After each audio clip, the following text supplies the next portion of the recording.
the woman who wrote letters to her future husband and finally met him. Samantha Rivers had always been a romantic. A writer by profession, she possessed a unique gift for weaving emotions into words that stirred the soul. But despite her success with love stories on paper, Samantha's own love life was a series of missed connections and fleeting relationships that left her feeling empty and disillusioned.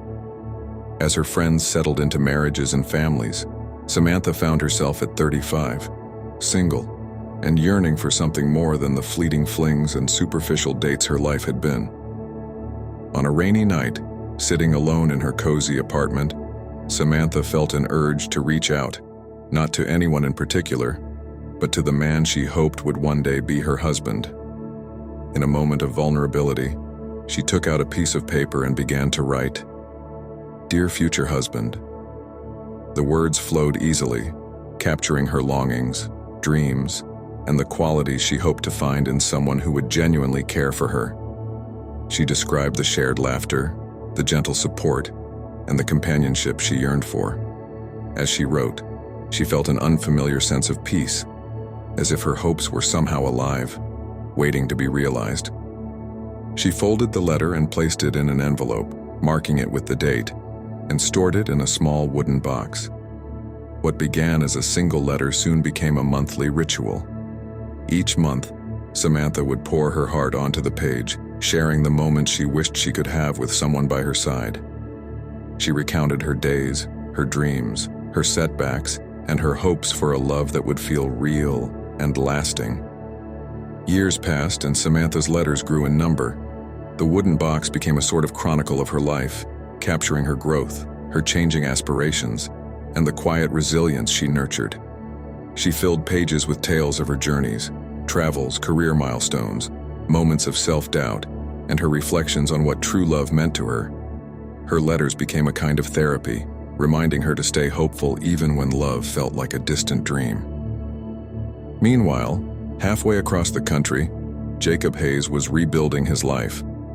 A former architect who had left behind a demanding career, he was a man seeking a simpler existence, far removed from the fast-paced city life he'd once embraced. After the passing of his mother, Jacob inherited an old house filled with memories, journals, and belongings that his mother had cherished. One stormy afternoon, as he organized the attic, he came across an old box tucked away in a forgotten corner. It was a wooden box with Samantha's letters, mistakenly packed along with a pile of donations she'd once sent to a local charity. Curiosity got the best of Jacob. Inside the box, he found the letters, each dated and beginning with the phrase, "Dear future husband." The initial sense of intrusion quickly dissolved as he became engrossed in the words of this unknown woman.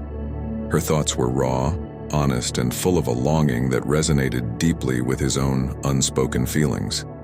She wrote of dreams he too had secretly harbored, the wish for a partner who understood, supported, and laughed with him through life's twists and turns.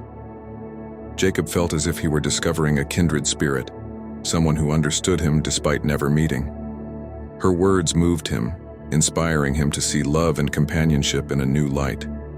He read each letter, connecting to the stories of her life, her hopes, and her dreams. There was something profoundly personal and healing in her words, and with each letter he felt as if Samantha's letters were written not only to a future husband but to him directly. Driven by a feeling he couldn't quite explain, Jacob decided he had to meet the woman who had written these letters. He wasn't sure how she would react, but he felt as if he owed it to her, to the woman whose words had touched him so deeply.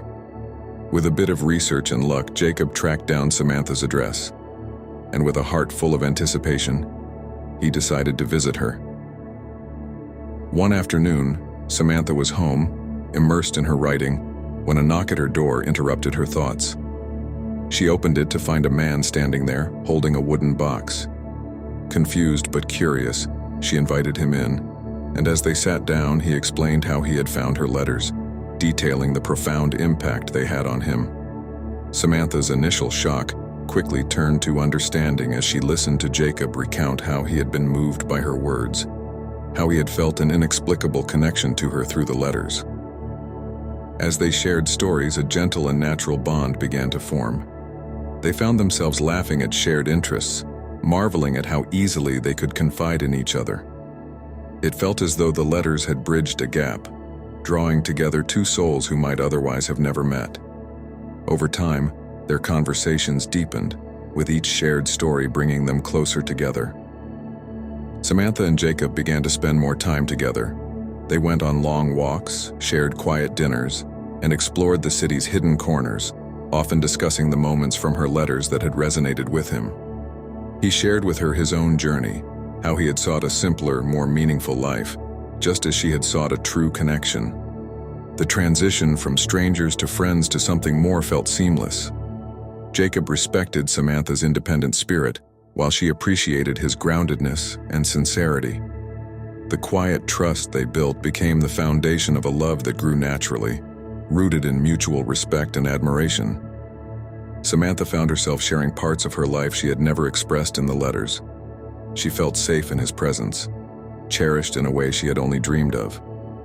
And for Jacob, Samantha was the answer to his own hopes for companionship, a partner who shared his values, who understood him without words, who inspired him to be a better person. Their relationship blossomed, marked by small but significant moments that brought them closer. Samantha found herself revisiting her letters, this time sharing them with Jacob by her side, reading them together, laughing and reflecting on how much her life had changed. It was as though her words had manifested a love that had been waiting for her, patiently, across time and distance. One evening, as they watched the sunset from her balcony, Jacob turned to her, holding one of her letters in his hand.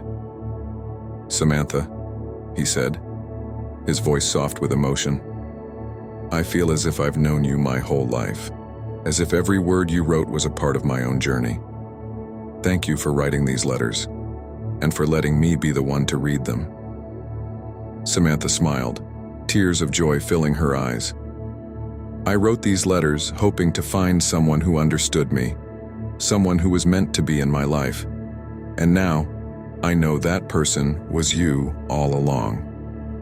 With that, they embraced, knowing that their love was something rare, a connection that had transcended time, distance, and even the physical world. Together, they had found the love they had each longed for, one that was rooted in authenticity, understanding, and a profound respect for each other's journeys. In the years that followed, Samantha and Jacob continued to write letters, not to their future selves, but to each other, chronicling the beautiful journey they shared. Their love became a testament to the power of words, patience, and the profound connection they had discovered through their shared journeys. And every once in a while, they would return to that wooden box, reading through the letters that had brought them together, grateful for the journey that had led them to each other's arms.